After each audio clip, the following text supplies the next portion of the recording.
guys, Dan Book Nook Noggin here with another book review, and this time I'm here to review Suffer the Children by Craig DiLouie. This is a book that was kind of like overhyped, I feel. I wanted to read this because a couple of big booktubers had said that this was a really, really great book, so I needed to check it out. It's classified as vampire fiction. And what it's about, I'm going to tell you a little bit about the synopsis without reading the synopsis.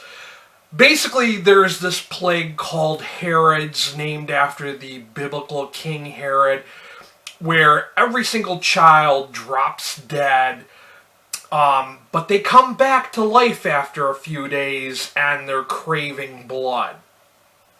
So with that being said, I have to say this is like 343 pages long, so it's not that big of a book.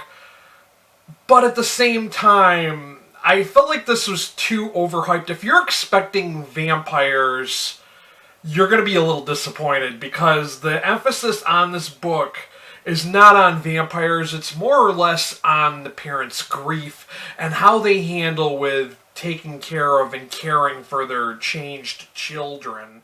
This book was such a slow burn for me.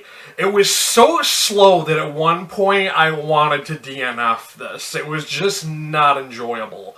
It introduces you to some of the kids and some of the parents, and we're introduced to Joan, who is this child care provider who kind of like takes care of all these kids. And we're introduced to this other lady named Ramona and their children. And one of the things that really got to me about this is I feel like most of the people that kind of really enjoyed this book were not parents. I have to throw that out there. I'm a parent, and one of the things that really struck me that was kind of hard for me to accept about this book was the dialogue of 4-year-old children. Now, 4-year-olds do not talk like that. I do not know of any 4-year-olds who are that intricate with how they speak.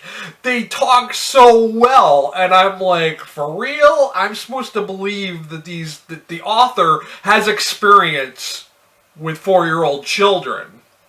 That was one of my biggest gripes, and that was another reason why I was kind of like, oh, I don't know if this book is really getting me, and I don't really think it's that great at this point.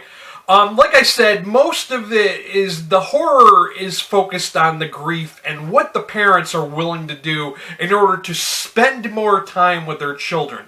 That is the main idea going behind, and as time progresses, things start to ramp up with the kids, so the story does get a little bit better if you stick it out.